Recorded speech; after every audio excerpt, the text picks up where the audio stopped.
આવો વિકાસ નથી જોતો, અમારે વિકસિત ગુજરાત પણ નથી જોતું.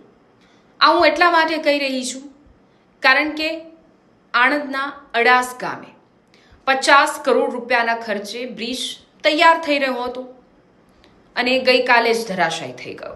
છેલ્લા 1.5 વર્ષથી બ્રિજની કામગીરી ચાલી રહી હતી. એટલે તમે અંદાજો લગાવો કે એની ગુણવત્તા કેવી હશે કે જે બને છે તે પહેલા જ ધરાશાય થઈ જાય છે. થોડા સમય પહેલા આપણે જોયું તડકેશ્વર ગામે 21 કરોડના ખર્ચે બનેલી નવનિર્મિત પાણીની ટાંકી ટેસ્ટિંગ દરમિયાન જ ધરાશાય થઈ જાય છે. આવા તો અનેક ભ્રષ્ટાચારના પુરાવા છે. આ એ દિન ભ્રષ્ટાચારના જીવતા જાગતા પુરાવા સામે આવે છે. ગંભીરા બ્રિજની દુર્ઘટના કે જેમાં આપણે નિર્દોષોને ગુમાવ્યા, મોરબી બ્રિજ દુર્ઘટનાના દ્રશ્યો હજુ પણ આપણે ભૂલ્યા નથી એ દુર્ઘટનાને.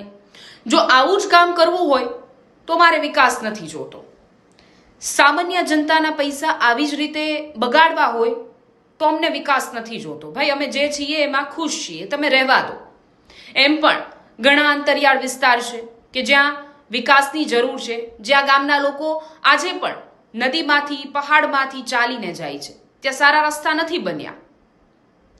જ્યારે આવા બ્રિજ બનાવવામાં આવે છે, કરોડો રૂપિયા ફાળવવામાં આવે છે અને એમાંથી કટકી થતા એક પછી એક કટકી જે વચ્ચે આવે બધા કટકી કરે અને થતા એ જે કામગીરી કરવાનો જ્યારે વારો આવે ને એની કિંમત કરોડોમાંથી લાખોમાં થઈ જાય.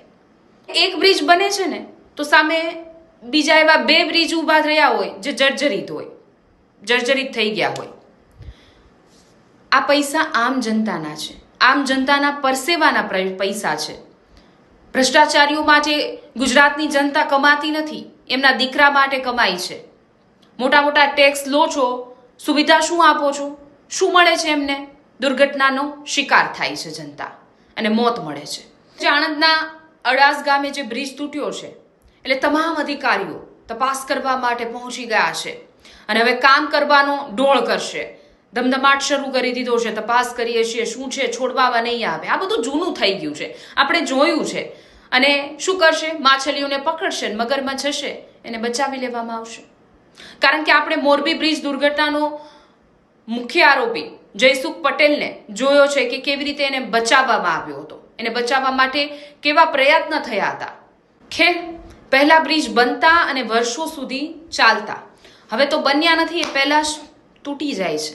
એમાં જ આપણે ખુશ થવું કે એટલીસ્ટ આપણે દુર્ઘટનાનો ભોગ નથી બનતા, બને એ પહેલા જ બ્રિજ તૂટી જાય છે. આને લઈને